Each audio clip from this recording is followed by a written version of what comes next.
श्रावस्ती की एक शांत सुबह थी। जेतवन विहार के प्रांगण में हल्की धूप गिर रही थी और भिक्षु अपने अपने कार्यों में लगे थे। उसी समय एक युवा भिक्षु सुदीप मुख पर थकान लिए बुद्ध के पास पहुंचा। उसकी आंखों के नीचे गहरे घेरे थे और कदमों में भारीपन। बुद्ध ने उसे देखते ही समझ लिया कि उसके भीतर कोई बेचैनी है। सुदीप ने विनम्र स्वर में कहा, भगवान, मैं ध्यान करता हूं, प्रार्थना करता हूं, मगर रात को नींद नहीं आती। मन दौड़ता रहता है, सोचें रुकती नहीं। कृपया बताइए, गहरी नींद और शांति का रहस्य क्या है? बुद्ध ने मुस्कुराते हुए पास के वृक्ष की ओर संकेत किया और बोले, सुदीप, आओ, आज मैं तुम्हें एक रहस्य नहीं बल्कि एक अनुभव सिखाता हूं। दोनों पेड़ की छांव में बैठे, हल्की हवा पत्तों को छूकर मधुर ध्वनि उत्पन्न कर रही थी। बुद्ध ने कहा, पहला रहस्य है स्वीकार करना। जब मन कहता है कि उसे नींद चाहिए तो वह नींद से दूर भागता है, लेकिन जब तुम स्वयं से कहो, मैं सुरक्षित हूं, मैं शांत हूं और मुझे अभी किसी से कुछ नहीं चाहिए, तो मन ढीला हो जाता है। मन की पकड़ ढीली होती है तो नींद स्वतः उतर आती है। सुदीप ध्यान से सुन रहा था। बुद्ध ने आगे कहा, दूसरा रहस्य है छोड़ देना। मन दिन भर जो भी देखता, सुनता या सोचता है, उसे रात में दोहराता है। जैसे कोई बच्चा खिलौने पकड़कर सोने की कोशिश करे, उसे असुविधा ही होगी। उसी तरह मन भी भार लेकर सोएगा तो बेचैन रहेगा। इसलिए सोने से पहले दिन भर की हर चिंता, हर शब्द, हर दुख को मन से विदा करो। उन्हें कहो, मैंने तुम्हें सुन लिया, अब तुम जा सकते हो। कुछ ही क्षणों के लिए बुद्ध चुप रहे। हवा में शांति और भी गहरी हो गई। फिर उन्होंने कहा, तीसरा रहस्य है कृतज्ञता। जब तुम अपने भीतर आभार जगाते हो तो हृदय नरम पड़ जाता है, और जहां हृदय नरम होता है वहां शांति जन्म लेती है। सोने से पहले 3 सरल वाक्य मन ही मन कहना। आज जो मिला उसके लिए धन्यवाद, जो नहीं मिला उसके लिए धैर्य, और जो आने वाला है उसके लिए विश्वास। ये 3 वाक्य मन को इतना हल्का बना देते हैं कि नींद एक माता की तरह उसे अपनी गोद में उठा लेती है। सुदीप की आंखों में एक नई चमक आ गई थी। उसे लगा जैसे उसके भीतर बरसों पुरानी गांठ खुलने लगी हो। बुद्ध ने उसके कंधे पर हाथ रखते हुए कहा, गहरी नींद कोई क्रिया नहीं, एक अवस्था है। यह तब आती है जब मन अपने बोझ को रखना सीख ले और वर्तमान क्षण को गले लगा ले। शांति बाहर से नहीं आती, वह भीतर की मौन जगह में जन्मती है। उस रात सुदीप बुद्ध की बताई 3 बातों को दोहराते हुए लेट गया, स्वीकार, छोड़ देना और कृतज्ञता। पहली बार उसे लगा कि भीतर का शोर धीमा हो रहा है। सांसें गहरी होने लगी, शरीर ढीला पड़ने लगा और मन किसी शांत तट पर पहुंच गया। कुछ ही क्षणों में नींद अवतरित हो गई, गहरी, शांत और सुकून भरी। सुबह जब वह जागा तो लगा मानो जीवन नया हो गया है। वह समझ चुका था कि नींद करने से नहीं, शांत होने से आती है, और शांति तब जन्मती है जब मन को उसके बोझों से मुक्त कर दिया जाए। उस दिन से सुदीप ही नहीं बल्कि जेतवन विहार के अनेक भिक्षु इस सरल रहस्य को अपनाने लगे, और हर रात उनके हृदय में वही मधुर शांति उतरने लगी जिसे बुद्ध ने अनुभव की भाषा में समझाया था। जीवन में कुछ क्षण ऐसे होते हैं जब हम किसी साधारण से शब्द, वाक्य या कहानी को सुनकर भीतर तक हिल जाते हैं। ऐसा लगता है जैसे वह कहानी किसी और के लिए नहीं कही गई बल्कि सीधे हमारे लिए बोली गई हो, जैसे अस्तित्व ने उसी क्षण हमारे हृदय तक पहुंचने के लिए यही माध्यम चुना हो। ये कहानी आपके लिए वरदान से कम नहीं है। ये वाक्य केवल एक घोषणा नहीं बल्कि एक जागरण है। ये संकेत है कि इस कहानी में छिपा ज्ञान, छिपा अनुभव और छिपी रोशनी आपके भीतर एक ऐसा द्वार खोलने वाली है जिसे आप शायद वर्षों से खोज रहे थे। किसी भी कहानी का वरदान तब बनता है जब वह केवल शब्दों में नहीं, अनुभव में उतरती है। और यह वही कहानी है जो आपका जीवन बदल सकती है, आपकी खोई हुई नींद लौटा सकती है, आपके मन में शांति का दीप जला सकती है और आपके भीतर वे उत्तर जगा सकती है जिन्हें आप लंबे समय से तलाश रहे हैं। कल्पना कीजिए कि आप श्रावस्ती के शांत वन में खड़े हैं। वृक्षों के बीच हवा धीमी गति से बह रही है, पक्षियों की ध्वनि दूर तक गूंज रही है और सूर्यास्त की सुनहरी रोशनी धरती को एक दिव्य स्पर्श दे रही है। उसी वन के भीतर एक संकरा रास्ता है जो बुद्ध के प्राचीन विहार की ओर जाता है। उसी रास्ते से एक युवा साधक गुजरता है जिसके मन में कई सवाल हैं। क्या मैं सुरक्षित हूँ? क्या मेरा मन कभी शांत होगा? क्या मैं इस बंधन से कभी मुक्त हो पाऊंगा? क्या वह उत्तर मुझे मिल पाएगा जिसकी मैं वर्षों से तलाश कर रहा हूँ? यह साधक कोई और नहीं बल्कि आप ही हैं, और यह कहानी आज आपके लिए वरदान बनकर उतर रही है। बहुत समय पहले श्रावस्ती में एक युवा साधक रहता था। उसका नाम संभव था। बाहरी रूप से वह शांत दिखता था, पर उसके भीतर बेचैनी थी। उसकी आंखों के नीचे थकान की लकीरें थीं। उसके मन में अनगिनत प्रश्न थे और उसके दिल में एक गहरा भय बैठा था। वह रात को सो नहीं पाता, दिन में ध्यान नहीं कर पाता। चलने पर भी उसका मन भय से कांपता रहता। उसे लगता था कि वह अपने ही विचारों से घिर चुका है, अपने मन का कैदी बन चुका है। उसने बुद्ध के पास जाकर कहा, गुरुदेव, मैं भीतर से टूट चुका हूँ। मेरी रातें लंबी और मन भारी हो गया है। मेरे विचार मुझे घसीटते हैं, मुझे चैन नहीं मिलता। कृपया मुझे मार्ग दिखाइए। बुद्ध ने उसे देखा, मुस्कुराए और बोले, संभव, तुम जिस सत्य को खोज रहे हो वह तुमसे कहीं दूर नहीं है। वह तुम्हारे भीतर ही है, पर तुम उसे देखने की बजाय उससे भागते रहे हो। अब बैठो, मैं तुम्हें एक कहानी सुनाता हूँ और यह कहानी तुम्हारे लिए किसी वरदान से कम नहीं होगी। बुद्ध ने धीरे से कहना शुरू किया। बहुत समय पहले एक राजा था। उसके पास धन था, सेना थी, सम्मान था, पर उसके पास शांति नहीं थी। वह युद्ध जीतता रहा, राज्य बढ़ाता रहा, पर भीतर का भय कभी समाप्त नहीं हुआ। रात में वह जाग जाता, महलों में बेचैनी से घूमता और सोचता, मैं इतना शक्तिशाली होकर भी डरता क्यों हूँ? मेरी नींद कहाँ चली गई है? एक दिन एक साधु उसके राज्य में आया। राजा ने उससे पूछा, मैं शांति चाहता हूँ, नींद चाहता हूँ, भय से मुक्ति चाहता हूँ, तुम मुझे क्या दे सकते हो? साधु ने कहा, मैं तुम्हें कोई वस्तु नहीं दूंगा, मैं तुम्हें एक कहानी दूंगा, और यदि तुम उसे समझ गए तो तुम्हारे भीतर वह सब खिल जाएगा जिसकी तुम खोज में हो। फिर साधु ने कहा, एक बार एक छोटी चिड़िया आकाश में उड़ रही थी। आकाश विशाल था, अनंत था, पर चिड़िया को लगता था कि कोई उसे पकड़ लेगा, कोई उसे गिरा देगा। वह डर के कारण और ऊंची उड़ती रही और तेज उड़ती रही। दिन भर उड़ती रही, रात भर उड़ती रही। वह थक गई, टूट गई, पर डर ने उसे उड़ना बंद नहीं करने दिया। एक दिन उसका शरीर जवाब देने लगा। वह एक शाख पर बैठ गई। उसने पहली बार आसमान की ओर देखा और महसूस किया, मैं आकाश से छोटी नहीं हूँ, आकाश ही मेरा घर है। उसने पहली बार अपनी सांस महसूस की, पहली बार अपने पंखों का भार उतारा, और उसी क्षण वह सो गई गहरी, मधुर, शांत नींद में। क्योंकि उसी क्षण उसने जाना, वह सुरक्षित है, वह शांत है, वह मुक्त है। यह सुनकर राजा रो पड़ा। उसे पहली बार समझ आया कि उसका भय बाहर का नहीं, भीतर का था। वह भी चिड़िया की तरह आकाश में उड़ रहा था, पर डरता रहा। साधु चला गया और राजा कई वर्षों में पहली बार शांति से सोया। वह कहानी उसके लिए एक वरदान थी। बुद्ध ने संभव की ओर देखा और कहा, संभव, तुम भी वही चिड़िया हो। तुम अपने ही मन से डरते रहे, अपने ही विचारों से भागते रहे, अपने ही अतीत को पकड़े रहे, भविष्य की कल्पनाओं में खोते रहे। पर सत्य यह है, तुम सुरक्षित हो, तुम शांत हो, तुम मुक्त हो। सुरक्षा बाहर नहीं मिलती, सुरक्षा भीतर जागती है। जीवन कोई शत्रु नहीं, वह तुम्हें हर पल थामे हुए है। शांति संघर्ष से नहीं आती, शांति स्वीकार से आती है। नदी शांत इसलिए नहीं होती कि उसमें चट्टानें नहीं होती, बल्कि इसलिए वह चट्टानों से लड़ती नहीं। तुम भी जीवन की चट्टानों से लड़ रहे हो, अब उनसे बहना सीखो। बुद्ध बोले, तुम्हें लगता है कि तुम विचारों से बंधे हो, पर तुम विचार नहीं हो, तुम आकाश हो। विचार बादल हैं, बादल आकाश को छू नहीं सकते।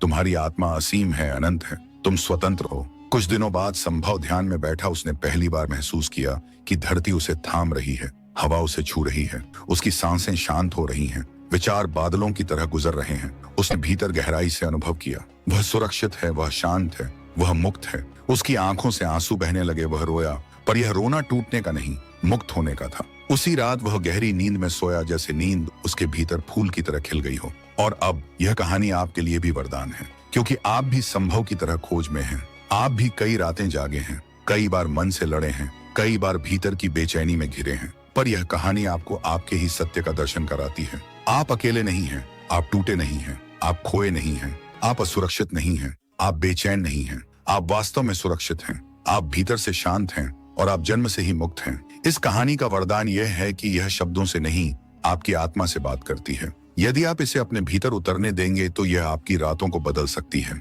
यह आपके मन की भारी दीवारों को तोड़ सकती है, यह आपकी आत्मा को फिर से उड़ना सिखा सकती है। यह कहानी आपके लिए वरदान इसलिए है क्योंकि आप उसके लिए तैयार हैं। कभी कभी जीवन में हम ऐसी कहानी सुनते हैं जो केवल कहानी नहीं रहती, वह हमारे भीतर कोई बंद दरवाजा खोल देती है। एक ऐसा दरवाजा जिसके पीछे हमारा सारा दर्द, सारी बेचैनी, सारे सवाल छिपे होते हैं। बुद्ध की ऐसी ही एक कथा है, एक ऐसी कथा जिसने एक साधक सुदीप का जीवन बदल दिया। और आज यह कहानी आपके लिए भी वरदान से कम नहीं है, क्योंकि इसमें छिपा हुआ ज्ञान केवल सुनने के लिए नहीं, जीने के लिए है, भीतर उतारने के लिए है, अपनी आत्मा को जगाने के लिए है। श्रावस्ती की सबसे शांत शामों में से एक शाम थी। सूर्यास्त के रंग मानो आकाश में सोने की परतों की तरह तैर रहे थे। जेतवन विहार के भीतर पक्षियों ने अपने घोंसलों का रुख कर लिया था। हवा धीरे धीरे मिट्टी की खुशबू लेकर बह रही थी। विहार के प्रांगण में बुद्ध शांति से बैठे थे और उनके चारों ओर एक मौन सा प्रकाश फैला हुआ था। उस मौन में एक अद्भुत सामर्थ्य थी, मानो समय थम गया हो। उसी समय दूर से एक युवक धीरे धीरे चलता हुआ उनके पास पहुंचा। उसका नाम था सुदीप। उम्र कम थी पर चेहरा समय से कहीं अधिक बोझिल। आंखों के नीचे गहरी थकान, कदमों में बिखरी हुई ऊर्जा और भीतर एक ऐसा शोर जो उसे चैन से बैठने नहीं देता था। कई रातों से वह सो नहीं पाया था। उसका मन विचारों के जाल में फंसा हुआ था। भय उसे जकड़ रहा था और उसका हृदय किसी अनजाने बोझ से दबा हुआ था। वह बुद्ध के सामने आकर बैठ गया और बोला, गुरुदेव, मैं थक गया हूँ। मेरे भीतर एक ऐसी आग है जो शांत नहीं होती। मेरा मन डरता है, मेरी रातें टूट जाती हैं, मेरी सांसें भारी हो जाती हैं। मुझे लगता है जैसे मैं जीवन की भीड़ में खो गया हूँ। कृपया मुझे मार्ग दिखाइए, मुझे समझाइए मैं क्या करूँ, मैं कौन हूँ। बुद्ध ने उसकी ओर देखा। उनकी आंखें करुणा से भरी थीं, जैसे कोई माँ अपने रोते हुए बच्चे को देखती है।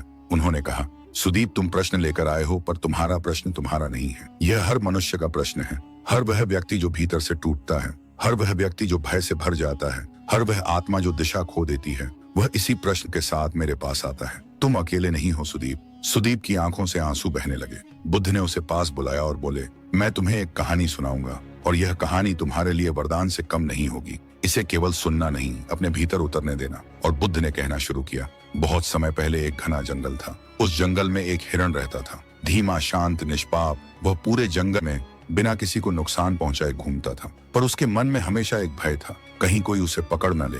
वह भागता रहता, दिन में भी रात में भी। वह धीरे धीरे अपने ही भय का कैदी बन गया। शरीर थक जाता पर मन उसे दौड़ने देता। एक दिन वह इतना थक गया कि एक पेड़ के नीचे गिर पड़ा। उसने पहली बार आकाश की ओर देखा और पाया आकाश उसकी रक्षा कर रहा था। हवा उसे छू रही थी, धरती उसे थाम रही थी और सूर्य की किरणें उसे गर्मी दे रही थीं। वह पहली बार रुका, उसने पहली बार सांस ली और पहली बार उसने महसूस किया वो सुरक्षित है। उसी क्षण उसे गहरी नींद आ गई। बुद्ध ने कहा, सुदीप, तुम भी वही हिरण हो। तुम अपने ही भय से भाग रहे हो। तुम्हारा शत्रु बाहर नहीं भीतर है। सुदीप ने कांपती आवाज में पूछा, गुरुदेव, मैं भय से मुक्त कैसे हूँ? बुद्ध मुस्कुराए और बोले, तुम्हें भय से नहीं लड़ना, बल्कि भय को समझना है। जन्मता है जब मन वर्तमान से हट जाता है और भविष्य में भटकने लगता है। भय तब उत्पन्न होता है जब मन किसी ऐसे परिणाम को पकड़ लेता है जो आया भी नहीं है। जब मन सूखे पत्ते की तरह हवा में उड़ने लगता है, तभी भय तुम्हें पकड़ लेता है। पर मन को वापस वर्तमान में लाना, यही मुक्ति है। उन्होंने कहा, सुदीप, तुम सोचते हो कि तुम असुरक्षित हो, पर यह केवल मन का भ्रम है।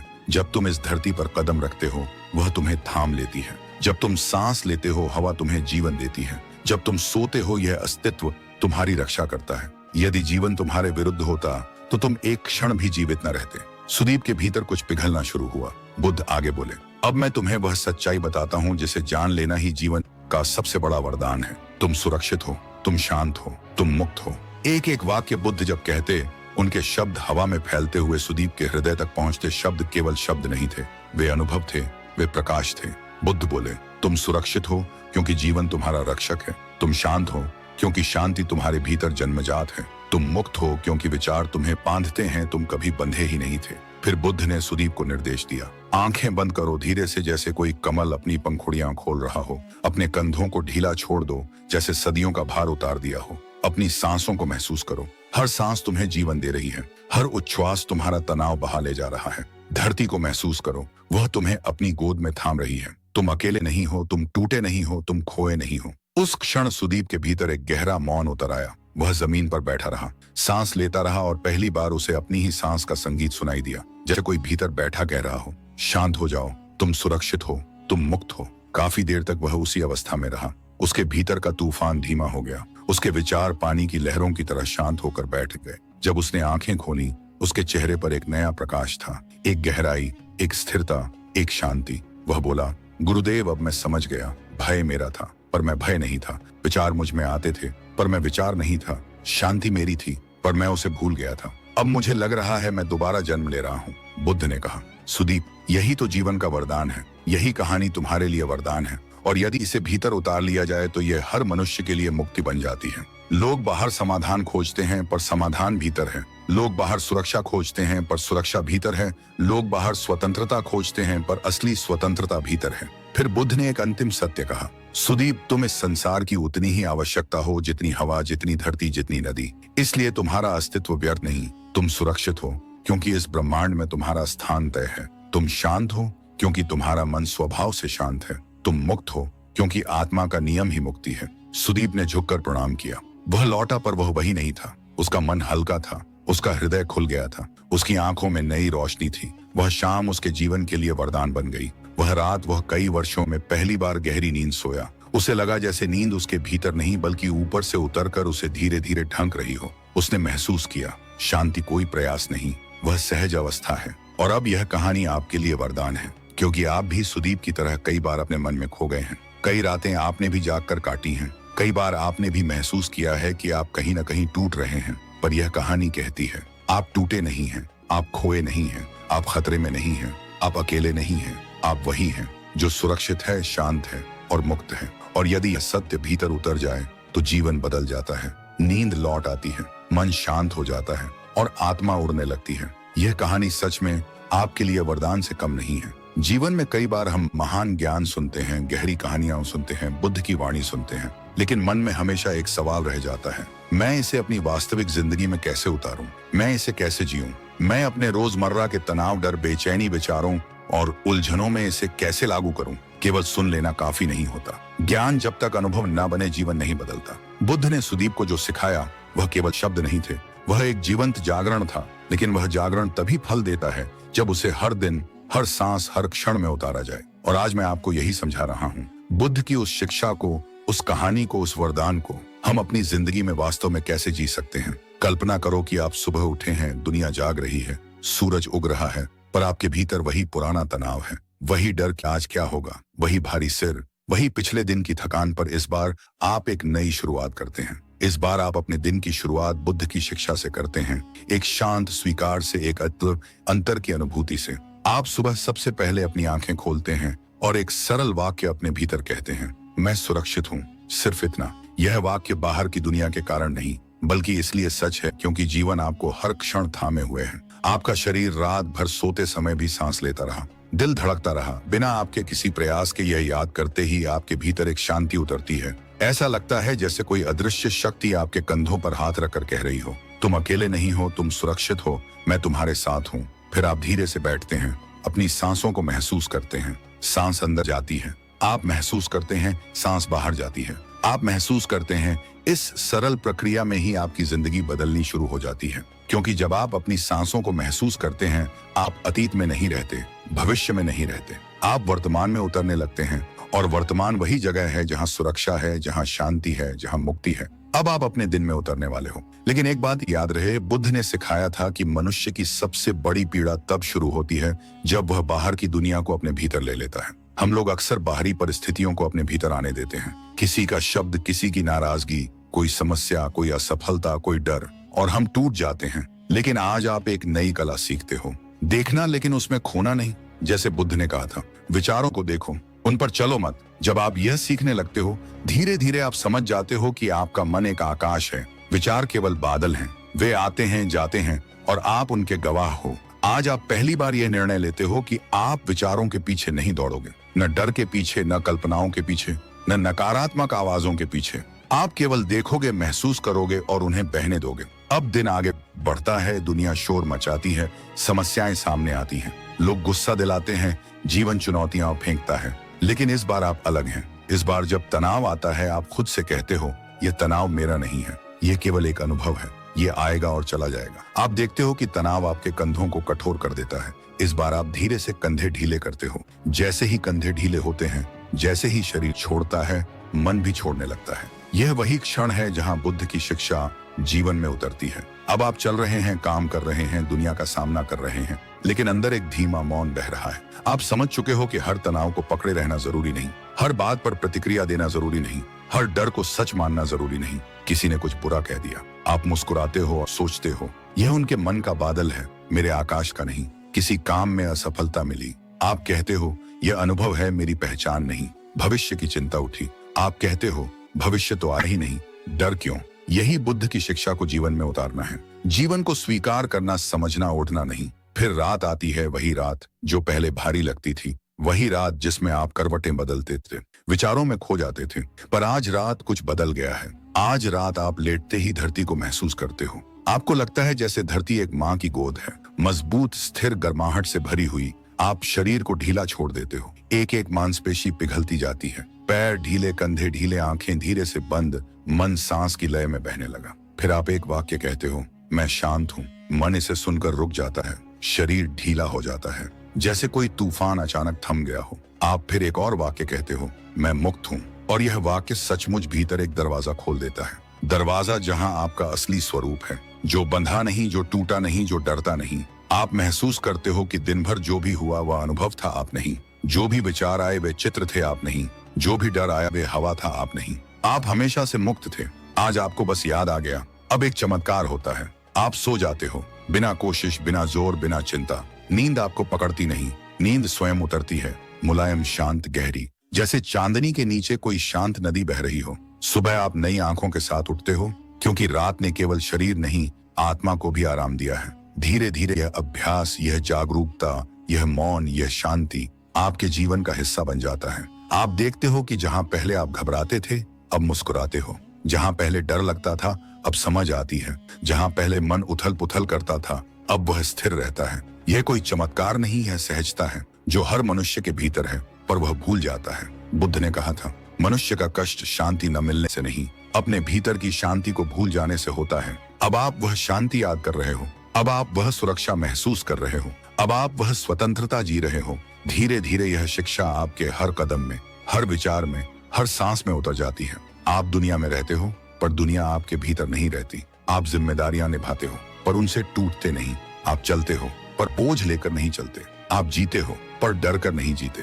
और एक दिन आप महसूस करते हो, आप बिल्कुल वैसे ही बदल गए हैं जैसे सुदीप बदला था। धीरे धीरे, गहराई से, भीतर से आप महसूस करते हो, यह कहानी केवल कहानी नहीं थी, यह सचमुच आपके लिए वरदान थी, क्योंकि इसने आपके भीतर वह जगाया जो हमेशा से था। आपकी सुरक्षा, आपकी शांति, आपकी मुक्ति। और जब कोई मनुष्य इन तीनों को महसूस कर ले, सुरक्षित, शांत, मुक्त, तब जीवन केवल चलता नहीं, खिलने लगता है। तब आप केवल जीते नहीं, जागते हैं। तब आप केवल सांस नहीं लेते, सांस को महसूस करते हैं। तब आप केवल सोते नहीं, नींद आपको गले लगाती है। तब आप केवल चलते नहीं, धरती आपको सहारा देती है। और तब जीवन हर दिशा से कहने लगता है, अब तुम याद कर चुके हो, अब तुम जाग चुके हो, अब तुम वही हो जो तुम हमेशा से थे। जीवन में दुख कोई बाहरी वस्तु नहीं है। मनुष्य उसे अपने साथ लेकर पैदा नहीं होता। बच्चा जन्म के क्षण में बिल्कुल खाली होता है। न अतीत होता है, न भविष्य, न कोई बोझ, न कोई चिंता। वह केवल वर्तमान में होता है। वह रोता है, हंसता है, खेलता है, पर उस रोने में भी दुख नहीं होता। वह केवल शारीरिक प्रतिक्रिया होती है। दुख तब पैदा नहीं होता जब शरीर थक जाता है। दुख तब पैदा होता है जब मन बोझ उठाने लगता है। दुख धीरे धीरे, चुपचाप, बिना बताए मन में प्रवेश करता है, और मनुष्य को पता भी नहीं चलता कि उसकी आत्मा पर कितनी गांठें बन चुकी हैं। बुद्ध कहते थे, दुख का जन्म बाहर से नहीं, भीतर की अज्ञानता से होता है। और यह बिल्कुल सत्य है। जो दुख हमें पकड़ लेता है, वह किसी बाहरी घटना का परिणाम नहीं, बल्कि उस घटना को देखने, समझने और स्वीकार करने के हमारे तरीके का परिणाम है। दुख दिमाग में तब भरना शुरू होता है जब जीवन में पहली बार हमें कोई ऐसा अनुभव मिलता है जिसे हम स्वीकार नहीं कर पाते। कोई कठोर शब्द, कोई असफलता, कोई तिरस्कार, कोई डर, कोई चोट। यह अनुभव हमारी चेतना में एक छोटा सा निशान बना देता है। शुरू में वह छोटा है, पर मन उसे पकड़कर बैठ जाता है। मन उसे बार बार याद करता है, उसके अर्थ खोजता है, डर बनाता है। मन उस छोटे से अनुभव को इतना बड़ा कर देता है कि वह भीतर फैलने लगता है। यही दुख का बीज है। दुख तब और गहरा हो जाता है जब हम चीजों को बदल नहीं पाते, जब हमें लगता है कि हमारे पास कोई नियंत्रण नहीं है, जब हमारा मन कहता है मैं कुछ कर नहीं सकता। यह असहायता दिमाग में सबसे भारी परत बनाती है, क्योंकि मनुष्य जिसमें फंस जाता है वह दुख नहीं, दुख का विचार होता है। एक विचार जो जगह बनाता जाता है, फैलता जाता है और पूरे दिमाग को घेर लेता है। दुख दिमाग में उस समय भी भरता है जब हम अपने विचारों पर विश्वास कर लेते हैं। मन केवल कहानियां बनाता है, पर हम उसे सत्य समझ लेते हैं। मन कहता है तुम असफल हो, तुम अकेले हो, तुम किसी लायक नहीं, तुम्हारे साथ सब गलत होगा। और हम इन वाक्यों को इतनी बार सुनते हैं कि वे हमारी मान्यता बन जाते हैं। धीरे धीरे ये विचार हमारे दिमाग की गहराई में घर बना लेते हैं। दिमाग की नसें इन्हीं भावनाओं के अनुसार चलने लगती हैं। एक समय आता है जब दुख हमारी पहचान बन जाता है। दुख तब भी बढ़ता है जब हम खुद की तुलना दूसरों से करते हैं। तुलना एक जहर है, ये मन को भीतर से खा जाता है। मन को हमेशा लगता है कि दूसरों का जीवन बेहतर है, दूसरों की राह आसान है, और तुलना में मन अपने आप को छोटा कर लेता है। ये छोटापन दिमाग में एक काली परछाई की तरह फैलने लगता है। दुख तब भी जन्मता है जब मन भविष्य को पकड़ लेता है। कल क्या होगा, अगर ये हो गया तो, अगर वह नहीं हुआ तो। मन भविष्य की कल्पनाओं को भय में बदल देता है। हम डर से भर जाते हैं, चिंता से भर जाते हैं, और दिमाग उस डर को वास्तविक मान लेता है। डर केवल एक विचार है, पर दिमाग उसकी छाया को सच मानकर दौड़ने लगता है। दुख तब भी बढ़ता है जब हम अतीत में फंसे रहते हैं, किसी गलती में, किसी इंसल्ट में, किसी धोखे में, किसी बिछड़ाव में। अतीत की स्मृतियां दिमाग में घावों की तरह रहती हैं। हम उन्हें भरने की बजाय बार बार कुरेदते हैं, परतें खोलते हैं, घाव को ताजा रखते हैं। हर बार याद करने पर घाव फिर से खुल जाता है और दिमाग उस दर्द को फिर से महसूस करता है। बुद्ध कहते थे, विचार चिंगारी हैं, उन्हें हवा दोगे तो अग्नि बन जाएंगी, और यही दुख के साथ होता है। दुख कभी बड़ा पैदा नहीं होता, वह छोटा होता है। हम उसे हवा देते हैं, याद करते हैं, पकड़े रहते हैं, और फिर वह दिमाग में भर जाता है। दुख तब भी फैलता है जब हम अपने मन की आवाज को अपनी पहचान समझ लेते हैं। जब मन कहता है तुम कमजोर हो, हम कह देते हैं हाँ मैं कमजोर हूं। जब मन कहता है तुम खुश नहीं रह सकते, हम कह देते हैं हाँ मैं खुश नहीं रह सकता। धीरे धीरे मन आपकी जगह बोलने लगता है, और एक दिन मन आपकी जिंदगी का मालिक बन जाता है। दुख दिमाग में ऐसे ही प्रवेश करता है, धीरे धीरे, बिना शोर, बिना आवाज, एक छोटे विचार से, एक छोटी घटना से, एक छोटी चोट से, और फिर वह जड़ें जमा लेता है और मनुष्य सोचता है मैं दुखी हूं, पर सच्चाई है दुख केवल मेरे दिमाग में भरा हुआ है। दुख का मन में भरना केवल शुरुआत है। असली समस्या यह है कि मन इसे छोड़ता नहीं। दिमाग दुख को एक संग्रह की तरह संभाल कर रखता है, मानो उसे डर हो कि यदि यह दुख छोड़ दिया तो वह टूट जाएगा। पर छोड़ना ही मुक्ति है। मन छोड़ने से डरता है, क्योंकि छोड़ने का अर्थ है अपने अहंकार को गिराना, अपनी पहचान को बदलना। दिमाग दुख को इसलिए पकड़ कर रखता है क्योंकि मन को दर्द याद रखना आसान है, खुशी याद रखना मुश्किल। हम दुखी अनुभव को अपने भीतर एक गहरे कोने में रख लेते हैं। दिमाग बार बार उसी कोने में जाता है, उसे छूता है, उसे जगाता है। यही कारण है कि वही चोट, वही गलती, वही शब्द बार बार याद आते हैं। दुख फैलता है क्योंकि मन उससे कहानी बनाता है। कल्पना कीजिए आपने कोई छोटी गलती की, दिमाग कहता है तुमने गलती की, फिर तुरंत एक दूसरी आवाज आती है तुम हमेशा गलती करते हो। फिर तीसरी आवाज तुम किसी काम के नहीं। अब देखिए एक छोटी घटना कितनी बड़ी बन गई। यह मन का खेल है। मन आपको एक ऐसी कहानी में फंसा देता है जिसमें दुख नायक बन जाता है। दुख इसलिए भी बढ़ता है क्योंकि मन को स्थिर रहना नहीं आता। मन को दौड़ना पसंद है, अतीत में, भविष्य में, कल्पनाओं में, डर में। जब मन खाली होता है वह खुद को असहज महसूस करता है, इसलिए वह दुख खोजता है, शिकायत खोजता है, समस्या खोजता है, कुछ ना कुछ ऐसा जिससे वह चल सके। मन शांत होने से डरता है क्योंकि शांति में उसे खुद को देखना पड़ता है। दुख दिमाग में तब भी भरता है जब हम दूसरों से मान्यता खोजते हैं, जब हम सोचते हैं मैं अच्छा हूं, अगर लोग कहें तो मैं सफल हूं, अगर लोग माने तो मैं सुंदर हूं, अगर दुनिया कहे तो। यह निर्भरता मन को कमजोर बनाती है। यदि कोई कुछ कह दे जो हमें पसंद ना आए तो दिमाग तुरंत उसे भीतर डाल लेता है और यह दुख बन जाता है। दुख इसलिए भी बढ़ता है क्योंकि हम उसे दबाते हैं। जिस दर्द को दबाया जाता है वह मिटता नहीं, वह बदलकर चिंता बन जाता है, तनाव बन जाता है, नकारात्मक सोच बन जाता है। दुख को दबाने से वह दिमाग में और गहराई में चला जाता है, जैसे कोई बीज अंधेरे में अंकुरित होता है। दुख दिमाग में इसीलिए भी फैलता है क्योंकि हमारा मन पकड़े रखने का आदी है। वह छोड़ने की कला नहीं जानता। वह दुख को पकड़ता है, घाव को पकड़ता है, डर को पकड़ता है, पिछली बातों को पकड़ता है। मन एक मुट्ठी की तरह है जिसमें जितना कस कर पकड़ोगे उतना ही दर्द होगा। मुट्ठी खोलने से दर्द मिट जाता है, पर मन खोलना नहीं चाहता। बुद्ध ने कहा था दुख वस्तु नहीं है, यह एक पकड़ है। पकड़ना छोड़ दो, दुख मिट जाएगा। पर दिमाग पकड़ता क्यों है? क्योंकि डरता है। उसे लगता है कि अगर उसने दुख छोड़ दिया तो वह कुछ खो देगा। पर सच्चाई यह है कि वह दुख छोड़कर ही खुद को पाता है। दुख दिमाग में फैलता है।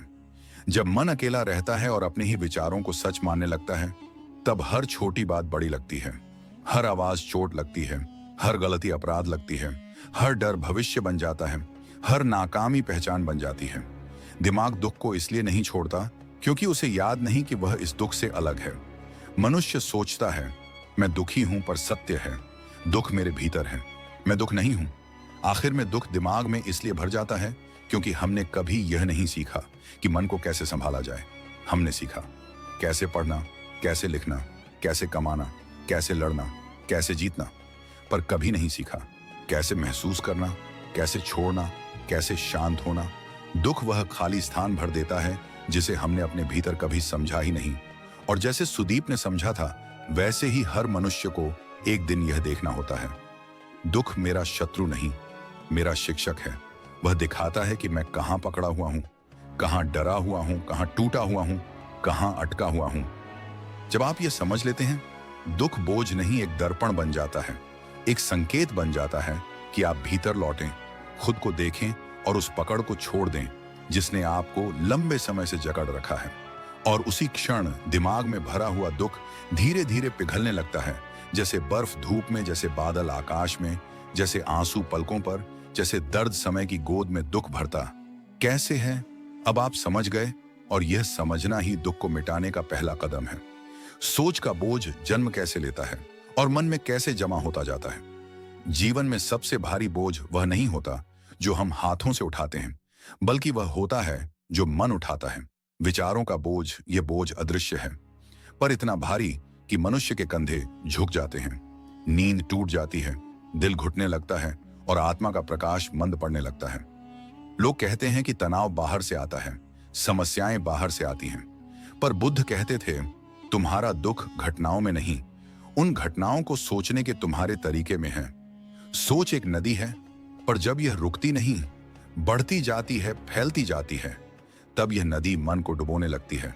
सोच का बोझ तब जन्म लेता है जब हम किसी घटना को उससे ज्यादा महत्व देने लगते हैं जितना वह वास्तव में रखती है। मन एक क्षण को पकड़कर उसमें अपना पूरा ब्रह्मांड भर देता है। किसी का एक शब्द, कोई छोटी गलती, कोई अपूर्ण इच्छा, कोई पुरानी याद, ये सब मन में छोटी सी चिंगारी की तरह प्रवेश करती हैं।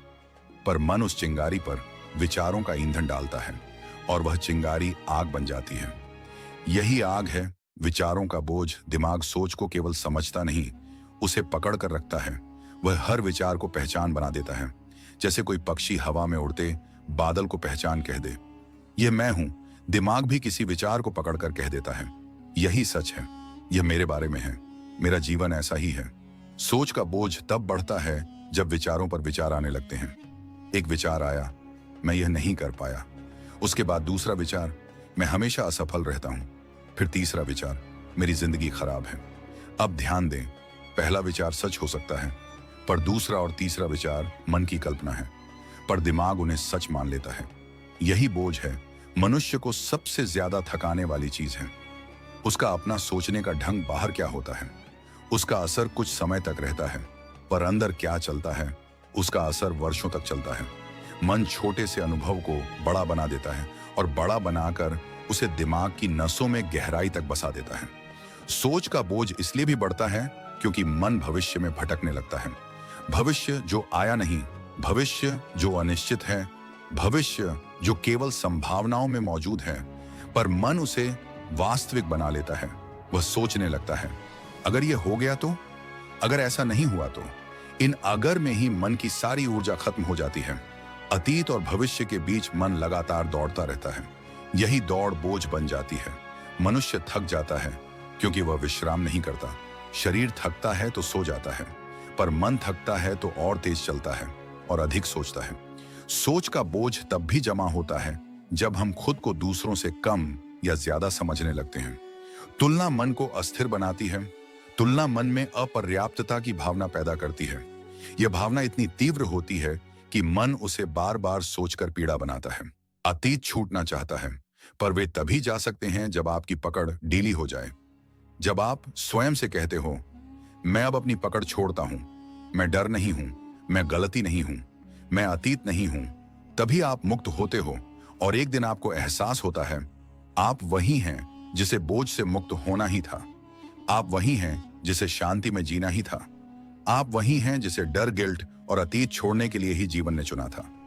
आप मुक्त होते ही हवा हल्की लगती है, धरती नरम लगती है, आंखें चमकने लगती हैं, दिल खुलने लगता है और आप समझ जाते हो, मुक्ति बाहर नहीं, मुक्ति भीतर है और वह भीतर हमेशा से थी। बस आपको ही याद नहीं था नींद। कोई मजबूरी नहीं, कोई तकनीक नहीं, कोई आदेश नहीं। नींद एक सहज प्रक्रिया है, एक प्राकृतिक धारा है, एक ऐसा प्रवाह जो तभी उतरता है जब मन तैयार हो जाता है, जब भीतर शांति गहराई तक फैल जाती है, जब विचारों का प्रवाह धीमा होने लगता है। नींद किसी लड़ाई से नहीं आती, वह सरेंडर से आती है। जैसे कमल सूरज की रोशनी में अपने आप खिल जाता है, वैसे ही मन जब स्थिर होता है तो नींद अपने आप उतर आती है।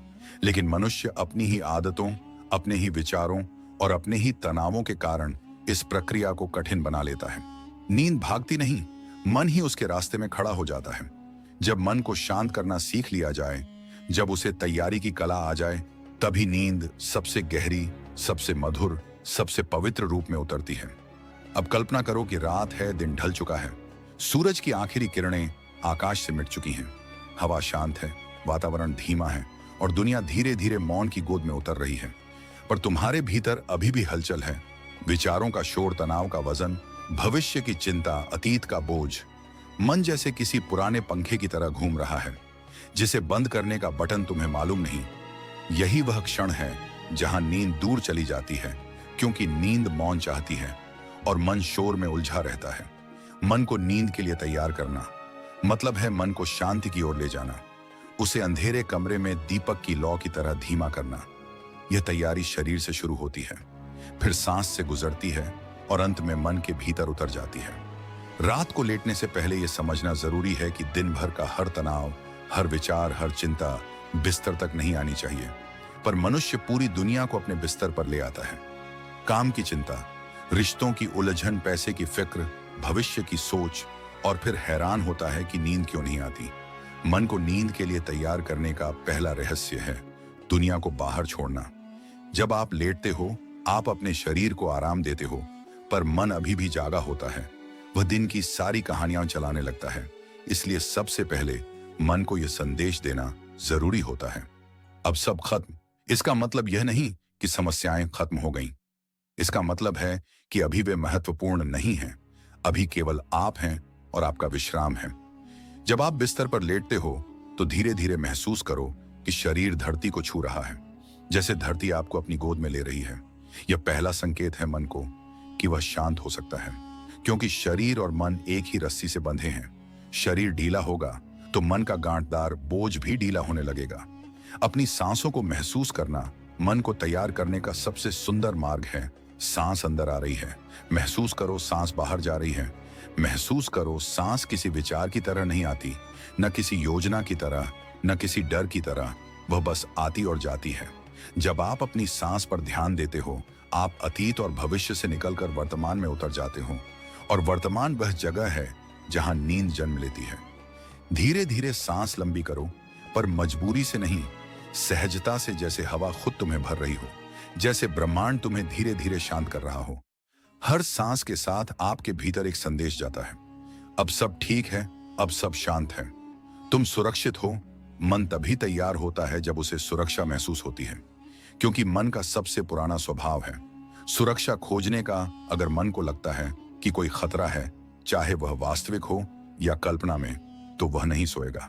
इसलिए नींद के लिए मन को तैयार करने की शुरुआत होती है सुरक्षा की अनुभूति से। जब आप लेटकर खुद से कहते हो, मैं सुरक्षित हूं, तो मन एक कदम ढीला पड़ने लगता है, क्योंकि मन का डर ही नींद का सबसे बड़ा दुश्मन है और सुरक्षा उसकी सबसे बड़ी औषधि।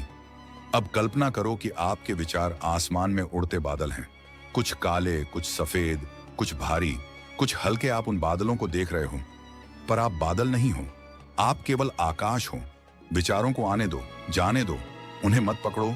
जितना पकड़ोगे वे उतने ही तेज होंगे, जितना छोड़ोगे वे उतने ही धीमे होंगे। और जब विचार धीमे होते हैं, मन नींद की ओर झुकने लगता है। नींद के लिए मन को तैयार करने का सबसे बड़ा रहस्य है प्रतिरोध छोड़ना। मनुष्य सोना चाहता है, पर मन को मजबूर करता है। मुझे सोना है, यह दबाव ही नींद को दूर भगा देता है। नींद को चाहने से नहीं, सरेंडर करने से आती है। जैसे पानी में उतरते समय आप खुद को ढीला छोड़ देते हो, वैसे ही नींद में उतरते समय भी खुद को बहने देना होता है। नींद एक नदी की तरह है। आप जितना तैरोगे वह दूर जाएगी, आप जितना बहोगे वह आपको अपने साथ ले जाएगी। मन को तैयार करने का एक और गहरा रहस्य है शरीर को संकेत देना। कंधों को ढीला छोड़ दो, जबड़े को आराम दो, पीठ को नरम होने दो, आंखों के आसपास का तनाव छोड़ो। ये छोटे छोटे संकेत मन तक पहुंचते हैं और मन समझ जाता है अब आराम का समय है। शरीर जब सरेंडर करता है तब मन भी सरेंडर करता है। फिर आता है ग्रेटिट्यूड, कृतज्ञता का क्षण, क्योंकि कृतज्ञ मन में कभी तनाव नहीं रहता। जब आप सोने से पहले कहते हो धन्यवाद इस दिन के लिए, धन्यवाद इस जीवन के लिए, धन्यवाद इस सांस के लिए, तो मन का भारीपन तुरंत हल्का हो जाता है। कृतज्ञता मन को खोल देती है, जैसे किसी बंद कमरे में खिड़की खुल जाए और जब खिड़कियां खुलती हैं हवा अंदर आती है, शांति की हवा। नींद की हवा अब एक गहरा अभ्यास। अपने शरीर को ऊपर से नीचे तक महसूस करो, माथे से लेकर आंखों तक, आंखों से गालों तक, गालों से कंधों तक, कंधों से हाथों तक। हर हिस्से को अनुभव करो और धीरे धीरे उसे छोड़ते जाओ। यह बॉडी स्कैन मन को एक संदेश भेजता है कि अब कोई खतरा नहीं है। मन हर उस स्थान से तनाव हटाने लगता है जहां वह चिपका हुआ था, और जैसे जैसे तनाव पिघलता है मन का बोझ भी पिघलने लगता है। अब एक क्षण लें और कल्पना करें कि आप धरती पर लेटे नहीं हैं, बल्कि धरती आपको थाम रही है। धरती आपकी पीठ को सहारा दे रही है, आपकी सांसें उसके साथ मिल रही हैं। आप अकेले नहीं हो, आप धरती की गोद में हो, और यह एहसास मन को गहरी सुरक्षा देता है। नींद इसी सुरक्षा की गोद में जन्म लेती है। अब अपने मन से धीरे से कहो, सब ठीक है, सब शांत है, मैं मुक्त हूं, मैं सुरक्षित हूं, मैं सोने के लिए तैयार हूं। ये वाक्य मन के भीतर से सारी बेचैनी को निकाल देते हैं, जैसे कोई भारी दरवाजा खुल जाए। और जब मन तैयार हो जाता है, नींद फूल की तरह उतरती है, धीरे कोमलता से, बिना शोर, बिना प्रयास। मन और शरीर दोनों सरेंडर कर देते हैं और आप उस विश्राम में प्रवेश करते हो जो केवल नींद नहीं, एक आध्यात्मिक अनुभव है। जैसे आत्मा एक शांत नदी पर तैर रही हो। नींद कोई समस्या नहीं, कोई टास्क नहीं, कोई लक्ष्य नहीं।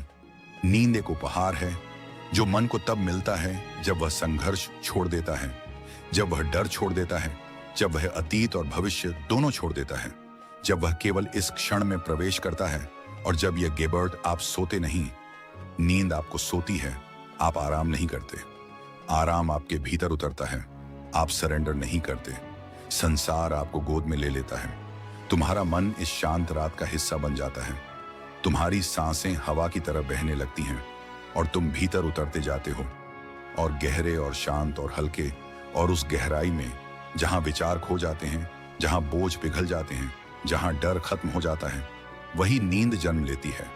नींद कोई क्रिया नहीं, नींद एक उपस्थिति है, एक अवस्था है, एक विश्राम है, एक सरेंडर है। जब मन को यह याद आ जाता है, नींद अपने आप उतर आती है। अब बहुत धीरे से अपने बिस्तर पर लेट जाइए, और जैसे आपका शरीर बिस्तर को छूता है, वैसे ही आप महसूस करने लगते हैं कि यह रात आपके लिए है।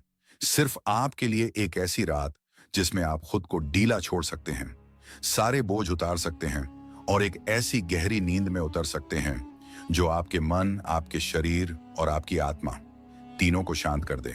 आंखों को धीरे से बंद कर लें। उन्हें जबरदस्ती बंद करने की कोशिश मत कीजिए, बस उन्हें गिरने दीजिए, जैसे एक थका हुआ पत्ता धीरे से धरती पर गिरता है।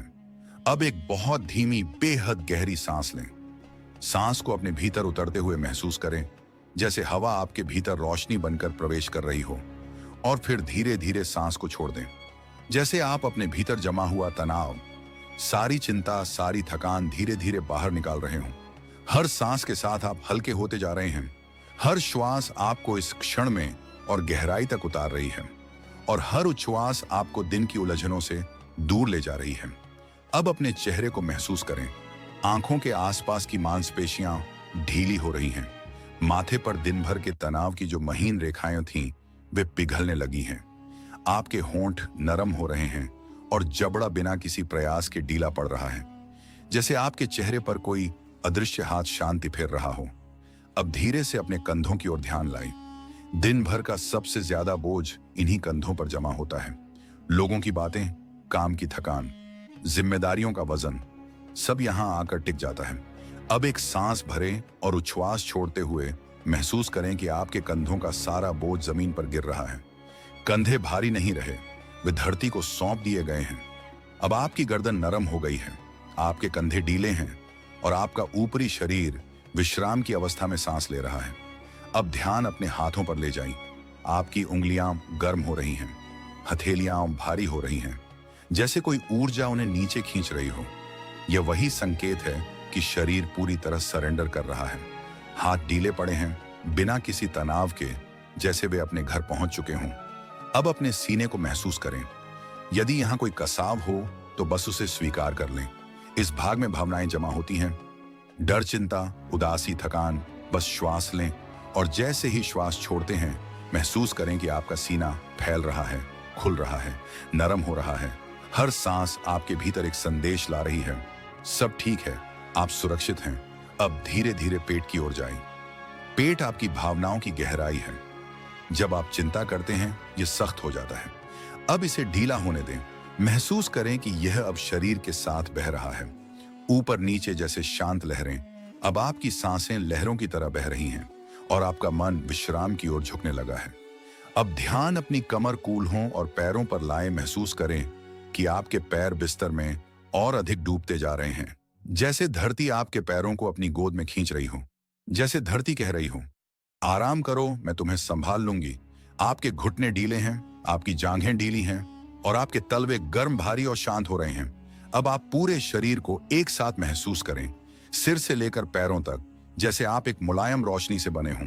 हर हिस्सा शांत, हर हिस्सा ढीला, हर हिस्सा सरेंडर में। अब एक और गहरी सांस लें और फिर छोड़ दें और छोड़ते हुए महसूस करें कि आपका शरीर और गहराई में जा रहा है। अब आप अपने शरीर नहीं, अपनी चेतना को महसूस कर रहे हैं। अब मैं चाहता हूं कि आप कल्पना करें कि आपके ऊपर रात का विशाल आसमान खुला हुआ है। एक गहरा, अनंत, शांत आसमान। तारे अपनी जगह स्थिर चमक रहे हैं। हवा में एक ठंडी नरमी है और आप उस आसमान के नीचे लेटे हुए हैं, बिल्कुल सुरक्षित, बिल्कुल शांत, बिल्कुल मुक्त। अब आपके विचार आ रहे हैं। सोच का बोझ तब भी बढ़ता है जब हम खुद को बदलना चाहते हैं पर बदल नहीं पाते। मन सोचता है, मुझे ऐसा होना चाहिए था, मुझे यह कर लेना चाहिए था, मैं दूसरों जैसा क्यों नहीं हूं। ये बातें भीतर गहरे निराशा का अंधेरा भर देती हैं। मन इन बातों को बार बार दोहराकर दिमाग को घना और भारी बना देता है।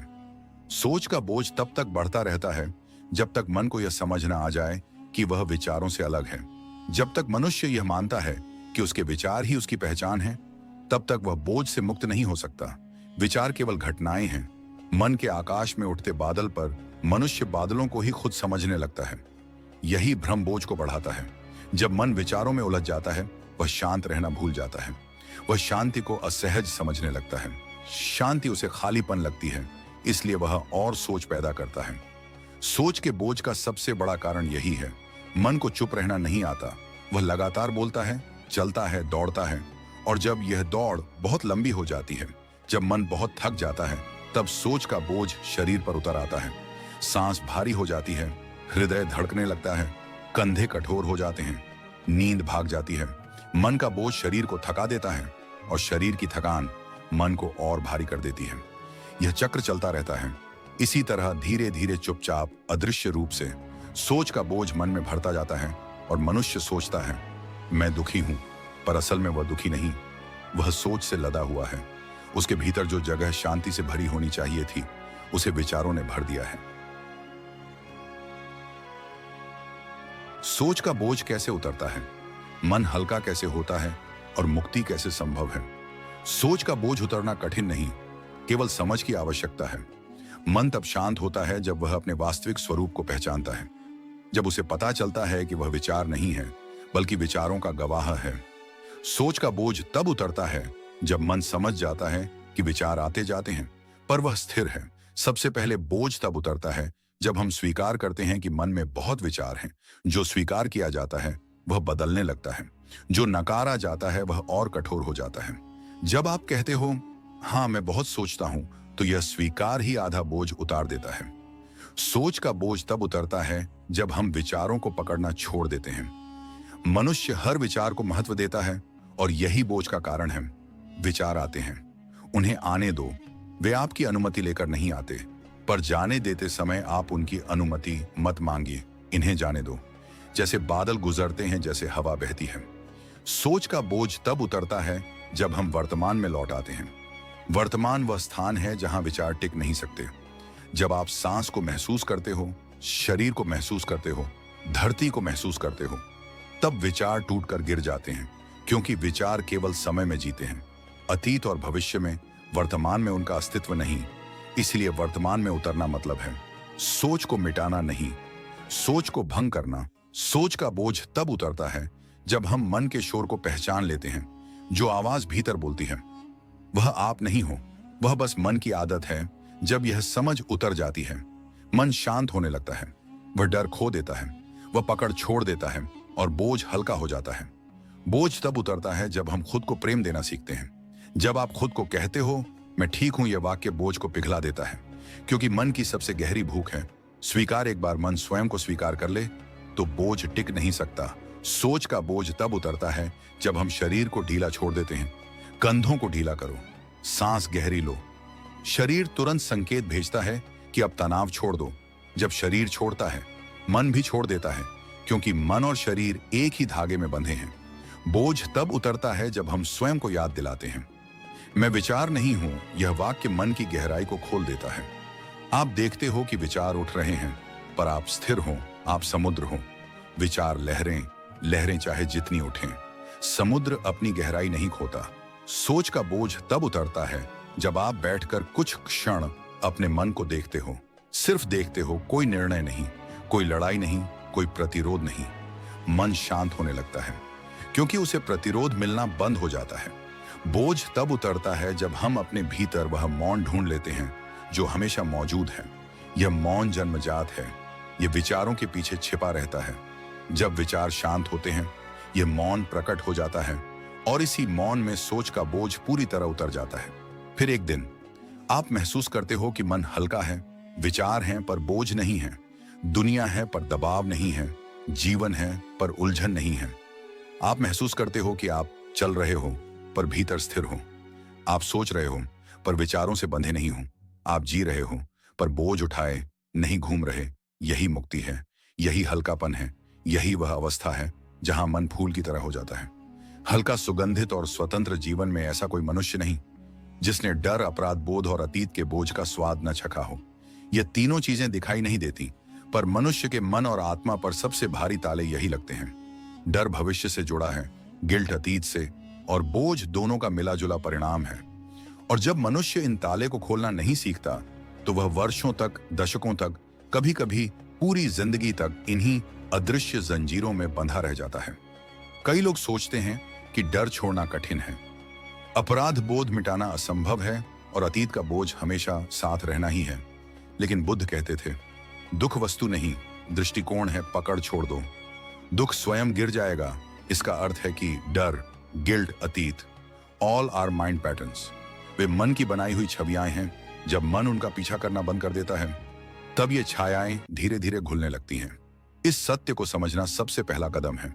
जब आप जानते नहीं कि बोझ क्या है, तब छोड़ना मुश्किल है। लेकिन जब आप पहचान लेते हो कि आपने क्या पकड़ा हुआ है, तभी उसे छोड़ पाना संभव होता है। अब कल्पना करो कि आप एक शांत वन में बैठे हो। हवा हल्की बह रही है, पत्तियां सरसराती हैं और आप अपने भीतर उतरने लगे हो। अब आप देखते हो कि आपके भीतर 3 कमरे हैं, डर का कमरा, गिल्ट का कमरा और अतीत का कमरा।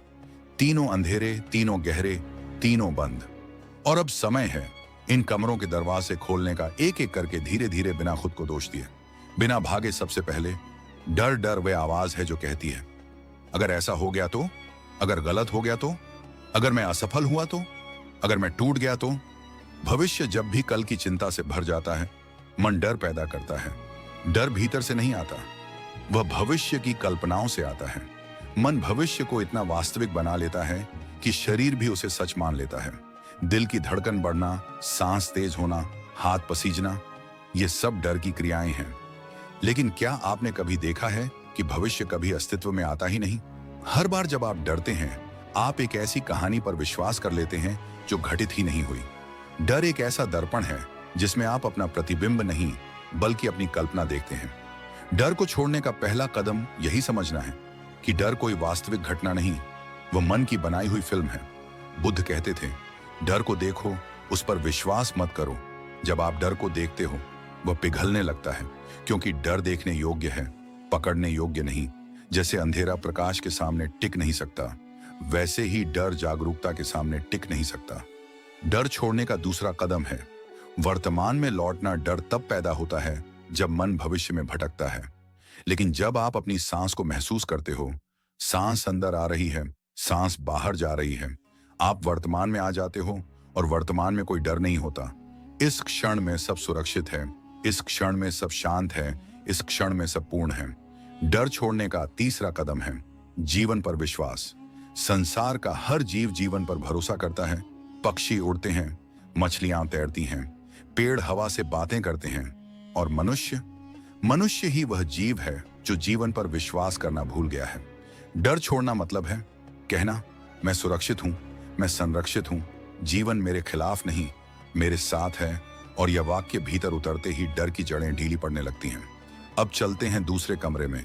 गिल्ट यानी अपराध बोध। गिल्ट वह भाव है जो अतीत से जुड़ा होता है, जो हो चुका है, जो बदल नहीं सकता, जो वापस नहीं आएगा। गिल्ट मनुष्य को भीतर से खा जाता है, क्योंकि हम खुद को माफ नहीं करते।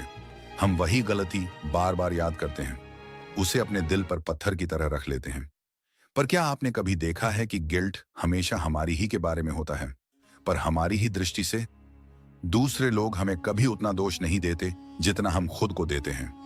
गिल्ट को छोड़ना सबसे कठिन इसलिए लगता है क्योंकि हम मान लेते हैं कि हम गलत थे और हम उसके लायक हैं। पर बुद्ध कहते थे, गलती कोई पाप नहीं, वह तुम्हारे विकास का साधन है। जब आप किसी गलती को समझ लेते हैं, उससे सीख लेते हैं और आगे बढ़ जाते हैं, तो वह गलती खत्म हो जाती है। लेकिन जब आप उसे पकड़े रहते हैं, उसे याद करते हैं, खुद को दोष देते रहते हैं, तो वह गलती आपकी कैद बन जाती है। गिल्ट छोड़ने का पहला कदम है स्वीकार। स्वीकार का मतलब है, हाँ मुझसे गलती हुई, हाँ मैं भी इंसान हूं, हाँ मैं सीख सकता हूं। यह स्वीकार भीतर एक गहरी शांति लाता है। गिल्ट छोड़ने का दूसरा कदम है खुद को माफ करना सीखना। माफी भीतर की सबसे बड़ी मुक्ति है। जब आप खुद को कहते हो, मैं तुम्हें माफ करता हूं, तो आप अपने हृदय पर लगा ताला खोल देते हो। गिल्ट तुरंत गिरता नहीं, पर यह वाक्य उसकी पकड़ ढीली कर देता है। धीरे धीरे गिल्ट धुआं बनकर उड़ जाता है। गिल्ट छोड़ने का तीसरा कदम है देखना कि गलती ने आपको क्या सिखाया। हर गलती एक गुरु है, उसने आपको समझाया कि आपको क्या नहीं करना और क्या सीखना है। जब आप गलती को शिक्षक मान लेते हो, तो गिल्ट टीचर में बदल जाता है, और टीचर पेन नहीं देता, टीचर दिशा देता है। अब तीसरा कमरा, अतीत का बोझ। हर व्यक्ति किसी न किसी अतीत का कैदी है। अतीत की चोट, अतीत के शब्द, अतीत का प्रेम, अतीत का धोखा, अतीत के सपने जो टूट गए, ये सब मन में धूल की परतों की तरह जमा होते जाते हैं। अतीत केवल स्मृति है, पर मन उसे वर्तमान की सच्चाई मान लेता है। अतीत का बोझ इसलिए भारी है क्योंकि हम उसे छोड़ते नहीं, हम उसे दोहराते रहते हैं। दिमाग अतीत को केवल संग्रह नहीं करता, उसे पहचान बना लेता है। अतीत छोड़ने का पहला कदम है यह तथ्य समझना कि अतीत अब अस्तित्व में नहीं है, वह समाप्त हो चुका है। वह केवल स्मृति है, मस्तिष्क उसे रिप्ले करता है, पर जीवन ने उसे पीछे छोड़ दिया है। जब आप कहते हो अतीत बीत गया, तभी वर्तमान खुलता है। अतीत का बोझ छोड़ने का दूसरा कदम है अपने दिल में वह जगह बनाना जहां आप अपने पुराने दुखों को बाहर रख सको, भीतर ना रखो। अतीत को भीतर रखने से दर्द बढ़ता है, बाहर रखने से वह हल्का हो जाता है। बुद्ध कहते थे, अतीत को केवल स्मृति बनने दो, खुद को मत बनने दो। अतीत का बोझ छोड़ने का तीसरा कदम है नई शुरुआत की अनुमति देना। मनुष्य इसलिए अतीत में अटकता है क्योंकि उसे लगता है कि वह बदल नहीं सकता, लेकिन बदलना वहीं से शुरू होता है जहां आप कह देते हो, मैं आज से शुरू कर रहा हूं। यह वाक्य अतीत के बोझ को हवा में उड़ा देता है। नई शुरुआत का अर्थ है पुराने घावों पर नया प्रकाश डालना, और प्रकाश आते ही अंधेरा टिक नहीं सकता। और जब आप एक दिन इन 3 कमरों डर, गिल्ट और अतीत को खोल देते हो, तो आप देखते हो कि आप कितना हल्का महसूस कर रहे हो, जैसे किसी ने आपके दिल से भारी पत्थर हटा दिया हो, जैसे सांस गहरी हो गई हो, जैसे शरीर खुल गया हो, जैसे मन सदियों बाद शांत हुआ हो। डर जाना चाहता है, गिल्ट पिघलना चाहता है, कुछ तेज कुछ हल्के, लेकिन आप उन्हें रोकना नहीं चाहते। आप बस उन्हें निकलते हुए देख रहे हैं, जैसे आकाश में बादल गुजरते हैं। वे आते हैं, आगे बढ़ते हैं और फिर अदृश्य हो जाते हैं। आप बादल नहीं हैं, आप आकाश हैं, और आकाश कभी नहीं थकता, कभी टूटता नहीं, कभी डरता नहीं। अब कल्पना करें कि आपके सिर के ऊपर से एक धीमी सुनहरी रोशनी उतर रही है। यह गर्म नहीं, यह नरम है। यह रोशनी आपको छूते ही आपके भीतर के तनाव को पिघलाने लगती है। यह आपके माथे को छूती है और उसे शांत कर देती है। यह आपकी आंखों के ऊपर से गुजरती है और आपकी दृष्टि के पीछे जमा हुआ बोझ हटा देती है। यह आपके गाल, आपके होंठ, आपकी ठुड्डी को छूती है और पूरा चेहरा नींद की ओर झुकने लगता है। यह सुनहरी रोशनी अब आपके कंधों पर बह रही है, हाथों पर उतर रही है, उंगलियों तक पहुंच रही है, और हर स्पर्श के साथ ऐसा लगता है जैसे आपके भीतर शांति एक नदी की तरह फैल रही हो। यह रोशनी अब आपकी छाती, आपके दिल के बीच उतर रही है, आपके भीतर कोमलता पैदा कर रही है, एक ऐसी शांति जो शब्दों में नहीं बन सकती।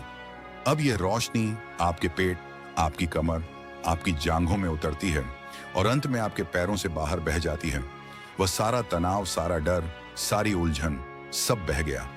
अब आपका शरीर रोशनी का बना हुआ है, हल्का, गर्म और पूरी तरह सुरक्षित। अब अपने भीतर एक वाक्य दोहराएं, बहुत धीरे, बहुत कोमलता से, मैं सुरक्षित हूं।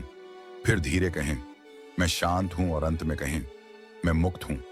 इन 3 वाक्यों के साथ आपका मन सरेंडर कर रहा है, आपका दिल नरम हो रहा है और आपकी चेतना नींद की ओर झुक रही है। अब महसूस करें कि आपकी पलकों का भार बढ़ रहा है। वे और भारी होती जा रही हैं, जैसे वे खुद ही नींद में डूबना चाहती हों। अब आपका शरीर पूरी तरह स्थिर है, मन बहुत धीमा हो गया है, सांसें बहुत मुलायम हो गई हैं और आप नींद के बिल्कुल दरवाजे पर खड़े हैं। अब कोई प्रयास नहीं, कोई लक्ष्य नहीं, कोई तनाव नहीं। अब बस खुद को बहने दें, जैसे कोई पत्ता शांत नदी पर तैरता है।